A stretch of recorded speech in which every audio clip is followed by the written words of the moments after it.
Worlds qualification. Barrel in an even year, Deft in a gauntlet yet again. Do you want to talk about the parallel theory? Well, I mean, we can. There's and even going back, Maybe right? after this draft. Yeah, which often we talk about 2022, that Worlds Finals. It was Barrel, Deft, and Pioshik being down 2-1. Ended up coming back, winning the whole thing. And if that isn't the case here, KT, this is the end of their year. Obviously had a pretty tumultuous year last year, but all things considered, still made a pretty deep run in Worlds. I think put up a good showing against JDG, and that Jin ban should tell us what you'd already know, which is this is going to be another Ziggs B1. And they do ban the Ziggs, but that does mean the Maokai is open and available. If it is picked up by KT, I expect Oner will probably match with the Lilia. We could even see like Lilia Tristana as a secure for T1. I actually wouldn't have minded. This is one of the champions where I think KT could have left it open and picked something else. Just given that I think Oner hasn't looked nearly as good as the Maokai as a lot of other players. The Ashe is going to come through here, and Ashe Zyra seems to be the response here. Lilia also would make a ton of sense. There's a rock, paper, scissors though, right? Ziggs gone, and immediately Ashe is up in priority. The Skarner going to be picked up. We've seen it a lot when you know, the Sejuani and Maokai unavailable. Not so much against the Maokai though. Is see it how that goes? Is it Tristana or Yone? You gotta pick a BDD pick here. Tristana does feel a lot safer, I think, than the Yone does. We'll have to see. But I also think with the Maokai, like, you just get the guaranteed ultimate. Yeah. Well, I mean, BDD's Yone has been ridiculous, right? Yeah. So. Especially with the MF gets picked up. MF versus Ashe, obviously pretty volatile lane there. Both AD carries having a lot of power. MF, a lot of strength in the team fights, particularly with the setup of this Maokai. And Yone versus Ashe, depending on lane partner, can be probably our most oppressive AD carry if she isn't severely outranged, as it's, again, I think the Talia to come through, and Faker on his Talia compared to the first two games we saw of him was night and day. Even with his only death being autoed and Blasco into the enemy team by his own AD carry, I think you can very clearly see looked a lot more comfortable on that than on the other picks. Yeah, it does mean that they pass over the opportunity to pick up support in this situation. I feel like the Leona would be pretty high value into the MF, being able to shut down that ult. It's a pick we've seen come in as a countless times, so maybe T1 look to pick that up on 4. Blitzcrank going to get denied though, which just indicate maybe they're going to play a ranged support. We saw the Calista already banned out, potentially indicating that maybe it is going to be the Ashe support, and it's going to be an AD carry alongside that. Oh yeah, I was about to say, or it's the Renata. Renata is going to get taken away here, the 2v2. Ashe Renata, insanely oppressive. I think maybe you just take Leona. You've kind of played that gambit, but instead they're going to go for the blind pick for Zeus in this situation with the Jax. Clearly feeling confident. There's a lot of good into even picks like Gnar that we typically see as blind. I think though, you know, we've seen Perfect play a lot of the Cassante. I think there's actually an angle you could just pick it up. I wouldn't hate AP Gragas. Yeah, actually, because AP Gragas solves your AP issue. You're playing it into multiple stationary carries on the enemy team, but this is putting a lot of confidence in the player that I think has been consistently performing the worst on KT. Unfortunately, this is his, I think, highest pressure series yet. Everything rides on this. Has not been able to stand up to Zeus, but this is a strong counter pick with Phase Rush, with the AP that you get. You can go for these short trades into the Jax. Can't really have a lot of answers to that. And the setup when it comes to the team fights for KT, absolutely nuts. You know, I actually think this would be such a good Braum angle into the Gragas. They changed it about a year ago, where now, before, when you threw the Gragas cask into the wall, it would knock the Braum back. Now the projectile just gets deleted completely. It's really good in that situation. You can also block the MF ult, but Keria doesn't seem to be going towards it. He's been going all over the place with these picks. Oh. The there Braum! You found it. Found it in the end. I think the Braum value is massive here. You know, if you can stand in front, you can block the MF ult. You have a lot of auto attackers who can stack the passive with the Ashe and the Jax. It's a good lane here. The Poppy can't really threaten too much. And again, into the Gragas, you know, you can think about how the comp for KT wants to work. You put the Maokai ult down, when it roots someone, you throw the cast to disrupt. It just isn't possible into the Braum.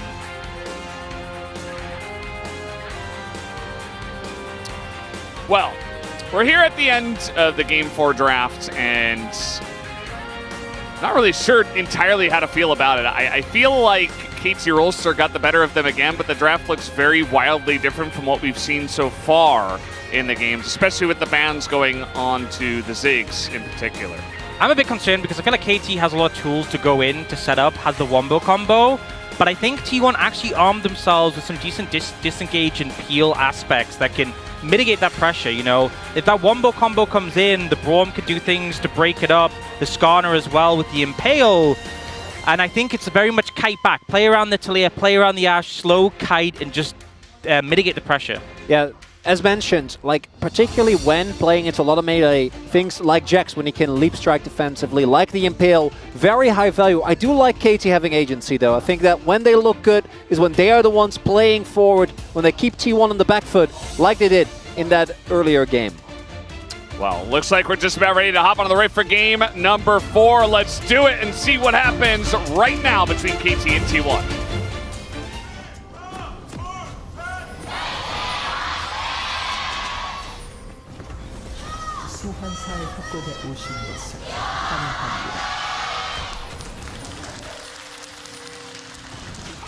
Here we go, game 4 of the final best of 5 of the regional qualifiers. We have 3 teams set up and ready to go to Worlds. We need a 4th from the LCK, and it's going to be one of these two. T1 on match point. They just need to destroy one more Nexus. And we've seen a lot of level 1 strategies with the swapping and stuff, but with Ashe, Braum, bot lane, Talia as well, this is like some of the most power you can have across a bot side trio level 1. And even Jax, yeah, Counter-Strike level 1 like that. Skarner, if he like throwing the ball over the slow or even going through the walls. So KT give complete respect, completely give up the blue side. There is vision down now for T1. And you can see it looks like, again, we're seeing a swap come through with Deft, trying to get to the top side without getting spotted. Yeah, you see they put a question mark ping down in the lane, saying that, hey, there is a chance. There's a ward here to spot this. Deft hugs the wall. Anyway, until the last very moment, this will be hidden. And Perfect's going to get a ward down on the red buff of Oner. DRX ward with the skin. Yeah. And now Zeus is going to be zoned off in this situation again. Probably going to be similar to what we saw before with the swap and the TP down. Although the difference is here, we saw Beryl often starting in the bot lane and just soaking XP. He is instead sharing XP mid. And Guma is just playing There's No One right now. I think something to note is that Death doesn't have... Neither bot laner has TP. A lot of the lane matchups, like last game, Sivir vs Ziggs, both of them had TP. Both of them opting for the cleanse here, so don't have as much flexibility in moving around. But Perfect does TP down to pick up this wave. Level 1 though, but does have the cover from Beryl, so won't be any threat. Interesting that we then have the AD carry without a dash left into the Jax, but because of the early experience advantage, Deft is going to be fine, has a big wave to keep him safe, and most likely is just looking to stack this wave, crash it, then back, and then they should swap back. That's what we've seen mostly. Although, as you pointed out before, Ox, KT definitely have been happy to just stay in these lane swaps for a little bit longer. One of the big things with Gragas is that while I think that the AP build is still really strong, because of how oppressive the tank build has been in the past, they did pretty considerably nerf his sustain, which in this 1v2 scenario can feel somewhat rough. Oner is on his way. Perfect is still quite healthy, has a cookie as well. But if he doesn't get help, I don't know if he's going to be able to survive through this. Let's see if he's right next to Faker. He cannot TP in here, and there's a lot of damage already in a Perfect as Oner tanks it up. He flashes away. Piosik makes his way down, but it's a clean dive. Nobody goes down, even though there are some low health bars. Yeah, beautifully played there by Keria. Lands the Q and Ignite and just stands at the edge of tower range, tanking it up. So plenty of time for Oner and Guma to do the damage. In the end, Oner just has to flash out from the ramping tower damage, but the setup's perfect. And kind of the expectation. You know, I feel like KT have been doing a lot of these teleport down bot side to soak XP, but the notable thing was teleporting down and joining Beryl. Beryl soaking XP, Beryl there to defend the dive. They don't do that this time, and T1 instantly punish. Looking at the early jungle here, Oner barely slowed down by setting up that bot side play. Keria now showing in mid. Beryl has just been running rampant on the map. went towards top side there as well, as it looks like we are just going to keep this lane swap into place. As you pointed out, Ox, just a very, very clean dive. Just gets the passive proc, and that's really all Keria needs to do. Doesn't run the risk of getting taken down. And if any help is there, they can turn that around. Like, the health bars are low. Any little bit of CC could have been a difference maker, but doesn't end up being in time. Yeah, especially a Poppy makes it so difficult to pull that off with all the CC available. And there, the fact that they still had Guma Splash, you know, they were never in any danger. Just a good setup there, and only been one sum for it now. Wow, okay, engage Braum. Jumping on in, and Beryl presses W and walks away. And the hero minion. He's not even activating Hex Flash. Yeah. No, I mean, it's Keria's engaged Bard, or Braum. Not really good value there. Well, the engaged Bard has also been a little bit shaky today. The thing is, even if the minion hadn't been in the way, I don't think that would have secured a kill. But the fact the minion did also block the Q. It would have been Flash probably, right, from Beryl? I don't even think so. I think the W was enough to block, like, follow-up. Yeah. I don't even think they'd be able to stack it up. Like, I don't think Zeus could instantly stack it up, so... Well, flash down. Bard can, you know, hop to his allies, so, you know, he's got some mobility.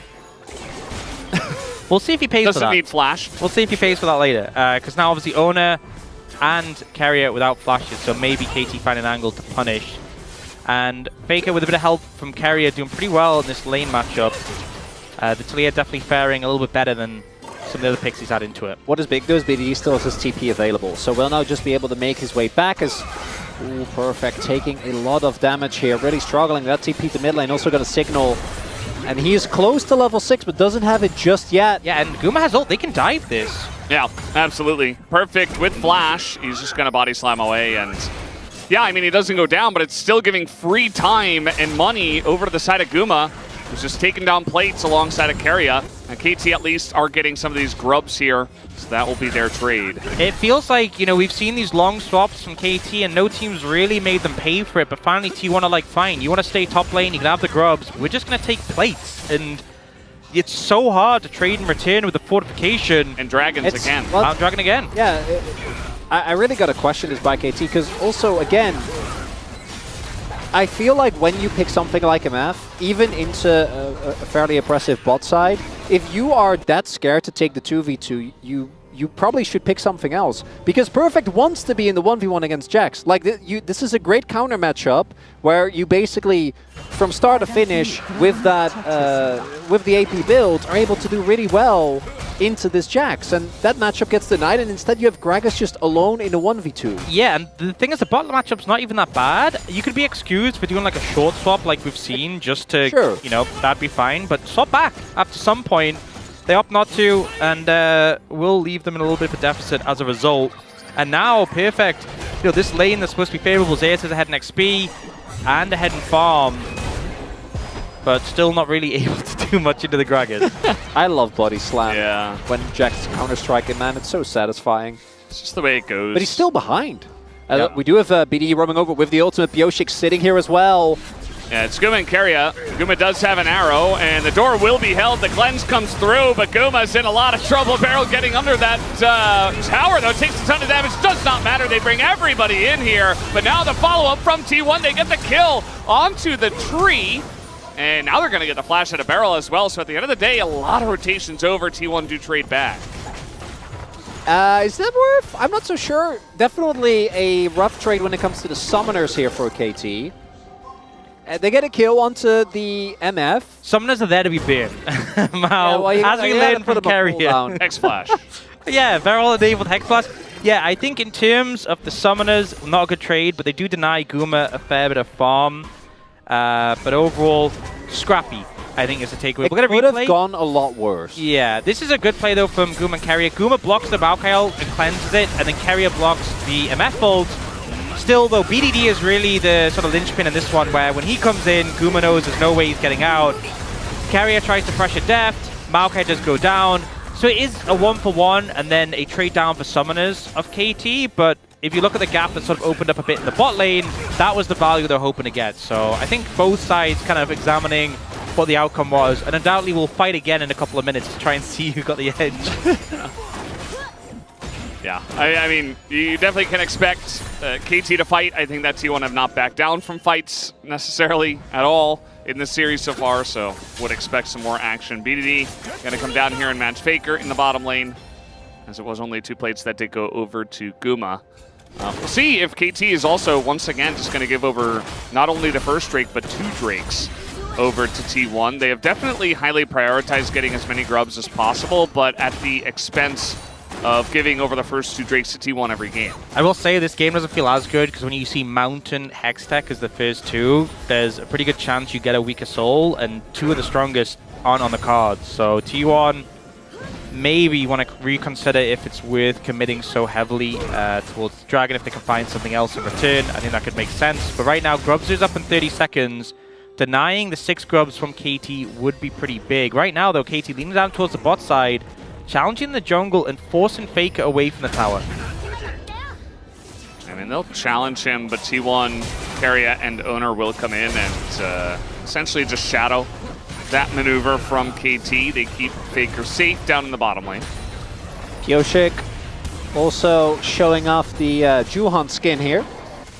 Do have the little alpacas being thrown. And when we get to this next fight, the summoners for KT most likely still going to be down. Same for Guma though, and it really changes, I think, whether or not perfect's there. Because I think Ashe doesn't really get to walk up the way she normally does. Just against the Yone alone, you need to be a little bit careful, but most likely we'll have cleanse available. But if there is a Gragas nearby that can just reposition you and you don't really have any way of dealing with it, unless again, Keria keeps you safe. Just use the door. It's so weird because I haven't played a lot of Braum and being against Gragas. So used to the interaction where you'd get knocked back by it. The first time I played Braum into a Gragas game after the change, it just felt so wrong that it literally just vanishes the projectile. It's so weird. I'm sure it'll come up in this game. It's an absorption shield. That's what it's. Obviously. It breaks projectiles. Yeah. Makes sense. Zeus is trying to clear the wave and not get dove here. Possible dive. We do have Oner on the opposite end of the map.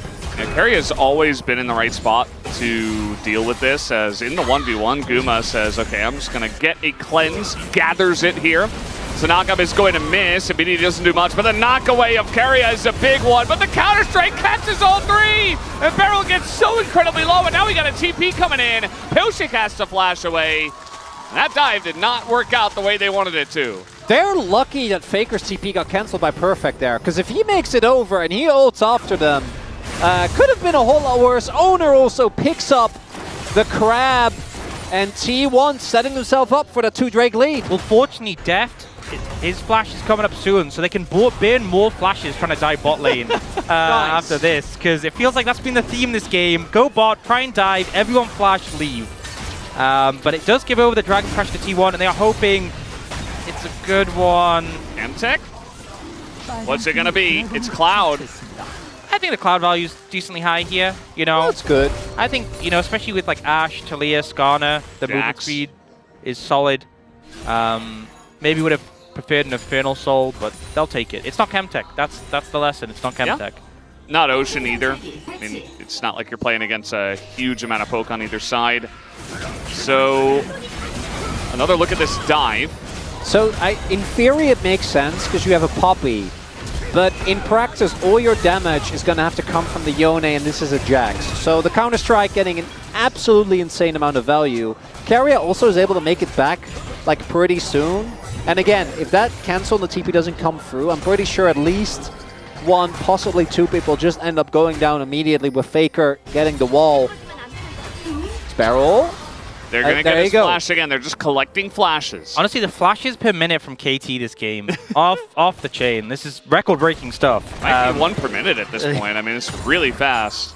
They are just burning them as much as they can. Any opportunity, but Herald up in 20 seconds, and it's definitely T1 who have control. Beryl losing his flash, trying to contest some vision.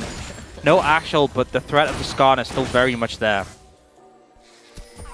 Also feels like we haven't actually seen a fight where Deft gets to get a meaningful ult off, which is definitely what you pick this comp for. This is the problem, right? Is that Skarner Braum trying to engage onto that is just it's such a nightmare. So Deus sees an opportunity with Perfect using his Q on the wave.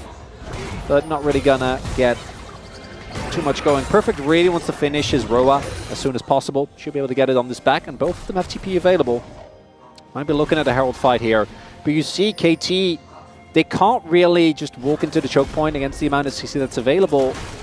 So getting control and getting back onto this objective is quite tough. They do have a good amount of mid lane pressure thanks to the EMF. But I will say, I don't think T1 are too bothered about sort of buying time, because Guma's ult is nearly up and available again.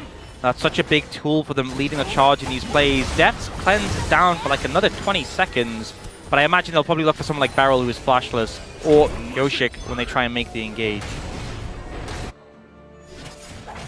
Just a ton of setup and posturing around the top side of the map, just waiting to see if they get an opportunity at that Rift Herald, but so far, not gonna start it up, so just waiting for that. We have two different kinds of AD carries in mid now, just running waves into each other. It's not Ziggs and Sivir, but they can clear the waves as well, although it is a little bit slower.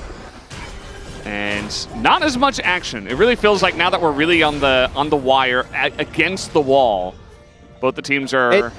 You know, KT is definitely throwing themselves in that bot lane very often, but now they've taken a short step back. They're like, wait, maybe we don't have to. They flashed out instead of flashing in, which is typical. That was weird. It goes both ways, because if you're KT, them playing very reserved, I think makes a ton of sense. This is a team that has,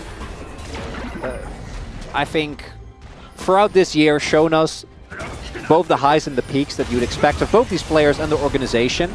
So might have to hold off. Very nice angle here from BDD from the pit. Oner in a bit of trouble, taking so much from BDD. You can't block that one, as Oner gonna have to flash away. And a bunch of damage is being thrown back. They get the cleanse out of death, but really the end result of this is that KT, they don't expend much, and they're gonna get a Rift Herald here. A BDD sees a Skarner, a champion that thus far has been way too tanky to engage on, that has the Impale and says, that can't stop me, I'm Yone. Uh-oh.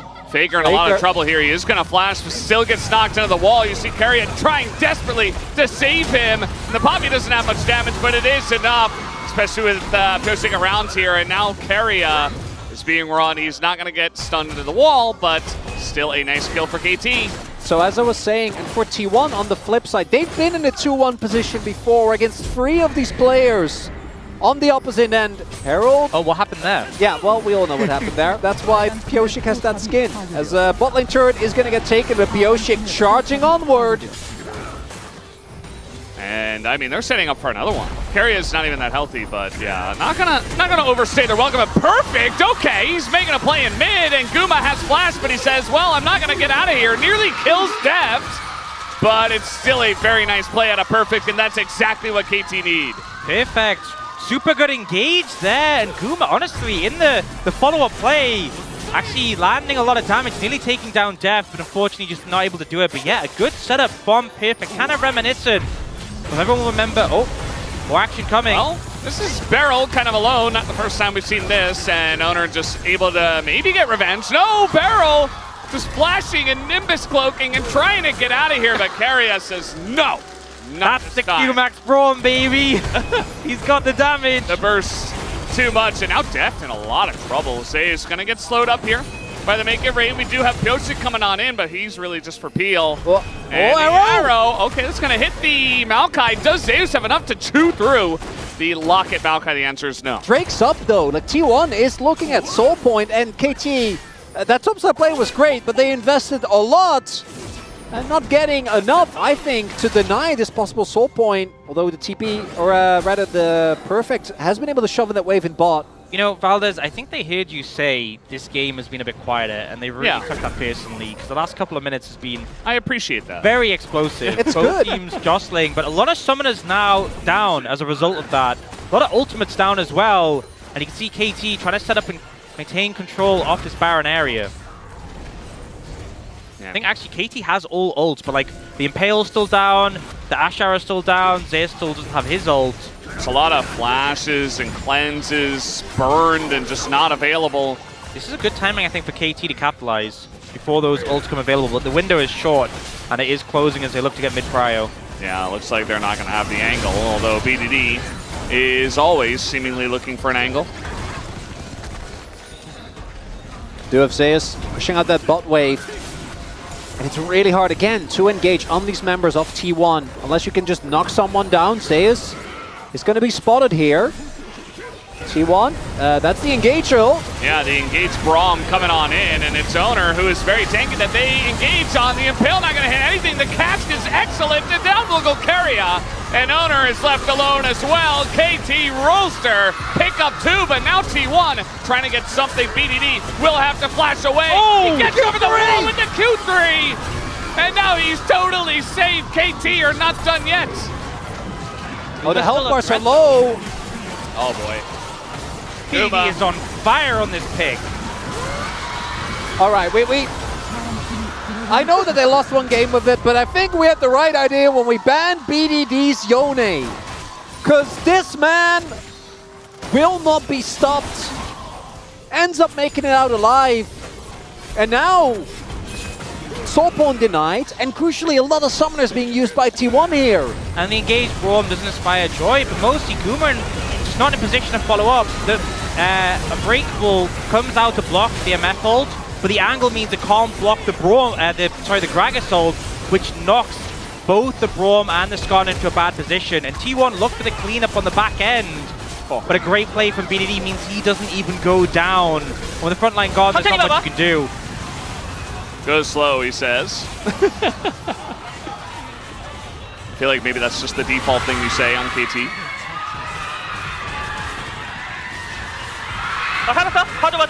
I live, you know, protect me.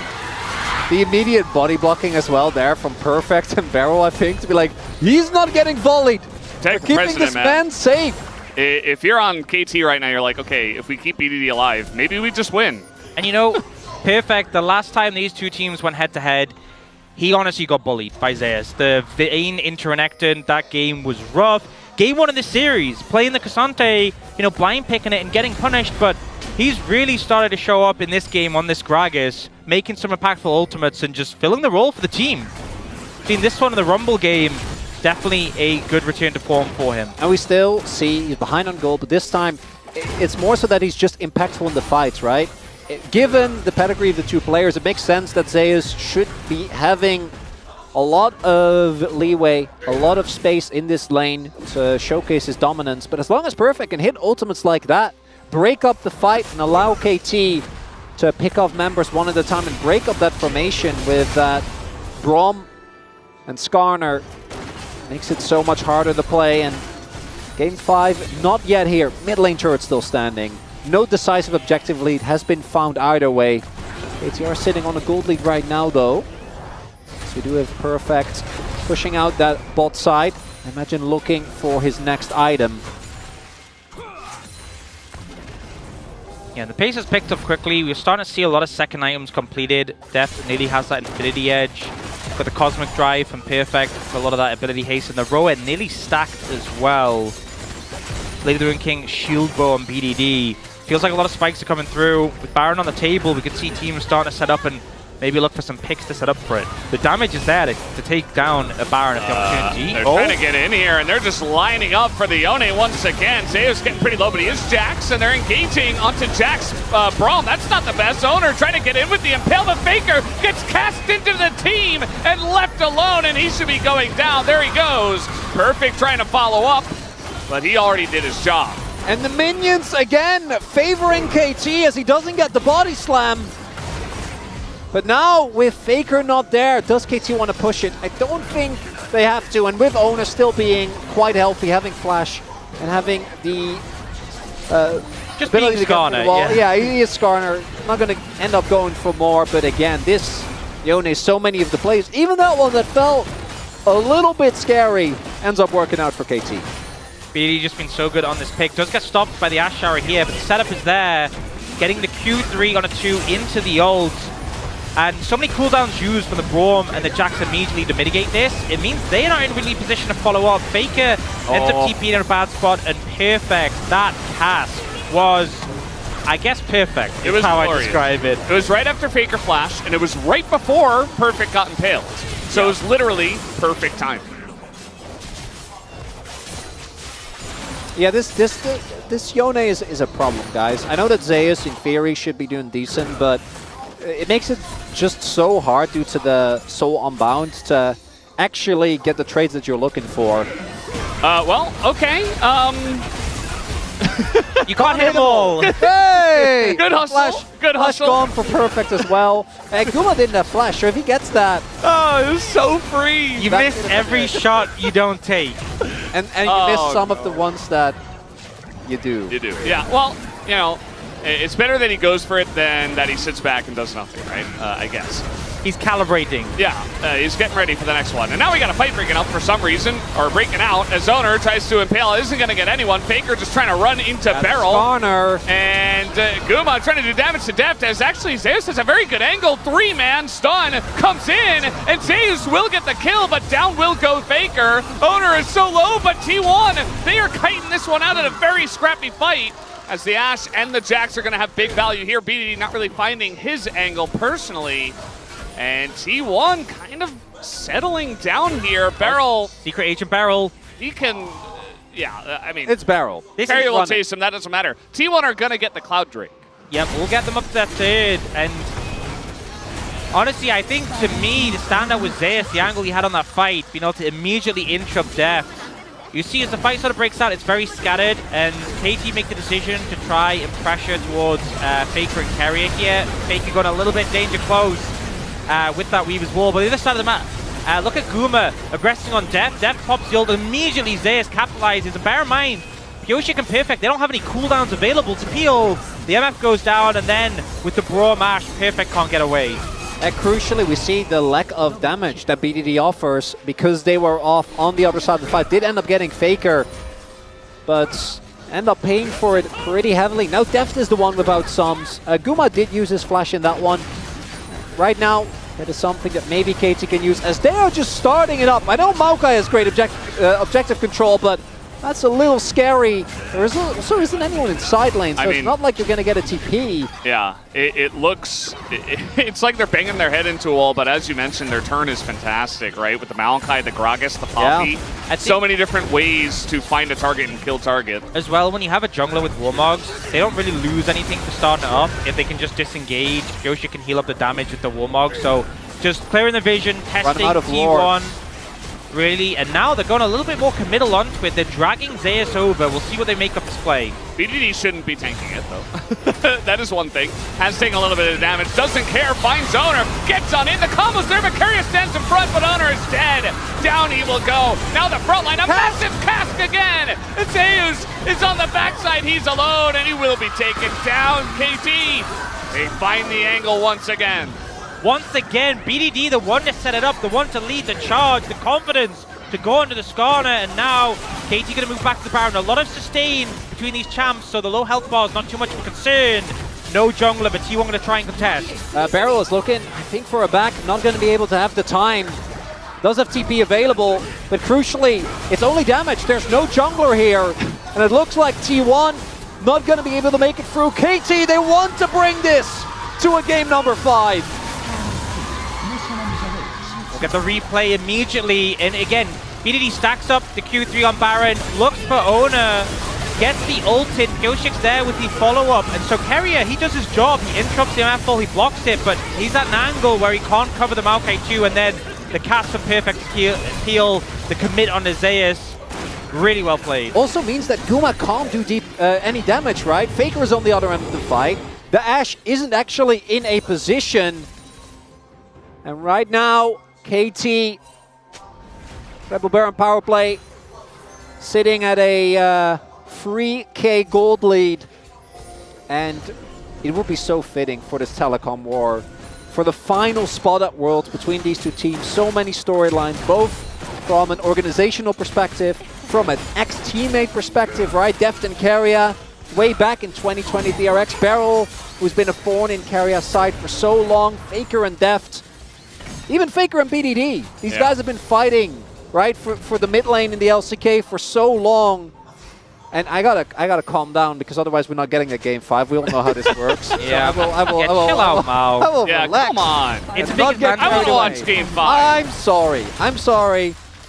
You guys take it away. I'll chill for a little bit. Perfect posing the threat here, trying to get some pressure down and get this mid tier 1. Obviously getting the Baron is huge, but looking to capitalize a bit more if possible. But Guma and Keria able to defend there. There's no door. I mean, the arrow has to be used, but Guma's super low, so... That's tower, and nice. maybe even could push for a tier 2 here. Yeah. Like, Guma has to reset. They don't really have the wave clear. The next wave is coming up soon.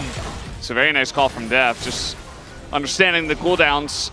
They do have a cannon here as well, and there's really no way to clear that out. Okay, finally Oner's going to get a rock in, but there's another one that comes in with another cannon wave. But they're not going to overstay. They're going to wait and get some backs in because there is a Cloud Drake coming up in 45 seconds. See that perfect also does go to top, stop the push of Zeus. So I think getting the mid tier 1 is pretty big, but not getting as much as maybe they'd hoped to on the back of the Baron. The gold lead is substantial, but at this point of the game, it's not unbeatable. I think the major thing is looking at sort of item spikes. The major thing for me is that Faker, 2 rods in the inventory, no Rabadons. That feels really bad going into a fight over Dragon. I can actually see a scenario where you just let it go. Let it go, yeah. You don't have death cap. You don't need to take this Dragon. Like, yes, you could get soul, but you could also lose the game if you take a fight that you're not ready for. You have 0 map control. Still 20 seconds on this Baron, which means that KT still get to use the shove. I think T1 should just let this one go. Yep, the question is, can they let it go and defend their base? And we'll lose that bot tier 2, so KT kind of reading the map, seeing the fact that Faker's top, know they'll get this Dragon uncontested. They'll take the time to get that tier 2 bot, push out the gold, extend the gold lead a bit more, and then pick up the Dragon. So they will have 2, still behind on T1 with 3, but definitely get a decent amount of value from that Baron. More than just that mid-tier 1 they got initially. Yeah, it feels, you know, it's not really exactly like Game 2, but they are in a similar spot where they don't get the first 2 Drakes, but now they're beginning to stack up Cloud Drakes, and they're just going to be sprinting around the map and be able to find so many angles to make plays, which their comp does so incredibly well. And T1, you know, from behind, down 5,000 gold, it does feel like KT are in kind of a vice grip on this game number 4. We'll see what the next Baron looks like. That's definitely going to be the big one, especially with no Elder spawning here just yet. As item spikes are finally being hit, even Zeus trying to go for his own Zhonya's. Yeah, Rabadons comes through, and there is a big gold lead between KT's mid and bot lane and T1's. But at this point, when both of them are on 3 items, BDD and they have to have 3 items to bit, it feels less bad. It's when it's the difference between a completed item and 3+ components, that's when it feels weird. So T1 definitely in a point where the lead doesn't feel as severe right now. They are trying to set up for something, potentially get some vision on the top side, but KT's still the ones firmly in control. I've calmed down. I'm welcome ready, back, Chronicler. I'm ready to continue. Want to highlight as well. No calming down. Faker, he's caught. He's up against the wall. The knockout comes in, but BDD's out of there very quickly. It will take a while to go down, and finally they do get him as the flash underneath the turret. Pyosik going deep, as now Oner trying desperately to get that finish off, but he will not be able to. It's a kill on a Faker for 44 seconds, but he will have TP, and Baron will not be up just yet. That's the big thing. Pyosik does have Warmog, so if the objective was there, could have been a thing. Looked like Faker was going to go down immediately, but actually getting a good amount of value from that Seraph shield. Also, Keria buying a lot of time. What I want to highlight, though, is that BDD actually going, which I do love given how this game has played out so far, for full damage. We've seen a lot of Yones also go for shield bow and then blade and then just go into Jack Show. More of a utility build with a lot more sticking power. As very fitting that Barrel was the one to just go in straight, but BDD, because he had to cross such a large amount of time, or a distance rather, he's not actually able to get the damage down. And I'll also say, I don't think that was a particularly hard Poppy eat a flash, but I think holding the flash is the right call, because there's nothing really to pick up from that. So now Faker still has a summoner for the next fight. It's a trade of jungle bot lane summoners, which are definitely less important than the summoners for Faker and Guma. I think if you lose 2 Faker Guma summoners going into like a Baron or a Dragon fight, it immediately reduces your chances of winning that fight drastically. So, you know, whether it was him not reacting or him choosing to save it, I think it's the best outcome for T1. Taking a look at this fight, and once again, Keria, this time he's gonna be the target, and down he goes, just like that, right as the Baron spawns. And they say, okay, we'll just kill the support.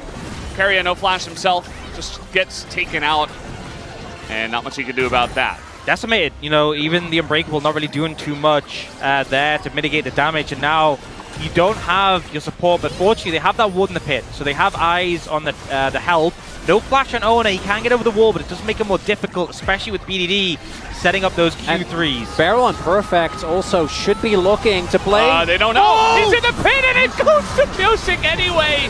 Oh, that was looking so disastrous, but Pyosik quick on to the trigger and he gets that one down. Zeus is in here as well, and well, he's not very long for this one. As BDD is also coming on over. Barrel gets over the wall. Zeus gets denied from jumping over the wall, and KT have Baron here in game number 4. And a memory comes to mind from way back, 2022, the DRX run. I remember, I don't know if it was an interview, if it was the comms, but Barrel talking about if we get to game 5. But back then it was against Liv Sandbox. We're not worried. We got this in the bag. A lot of the players on this team have been known to make some magic happen. And we are about to go to silver scrapes in this telecom war. Got to maintain the pressure there up against T1, forcing them back. And just the base getting kind of mangled right now. T1 are going to respawn. Not really going to be enough to do anything though. Yeah, I mean at this point T1 basically just maybe even thinking about game 5. As, yeah, somebody has to go in, I guess. And it's Keria, and he just dies. The amount of turn and damage they have with this comp is just so much. Super control Baron. Yeah. Not even close. Not even close. Just have faith in Pyosik to secure it. And fortunately, the rest of the team were kind of in position to follow up. Zeus on a flank angle also goes down. So the impact pretty huge. T1 looking like they don't have too many chances to get back to this. They got a fight. They're trying to get Pyosik here, but he is just so tanky. Do they have the damage? The knockup comes in. The cast to save his life. And now we're kiting out KT though. Oner gets in. Jax gets in. They're looking for Death. Death's in a bit of trouble, but the clutch comes in. He's okay. DDD! DDD gets into that back line and decimates the rest of T1. Keria will be taken down, and we are going to silver scrapes 100%. T1 trying to deny it with a pick on Pyosik, but BDD does not miss on this Yone. Gets the ult, gets both carries, and we'll go to a game 5. The defending world champions are going to be pushed to the brink. The Nexus surely to fall. No one standing for T1. And there it is, the alpaca treant coming in.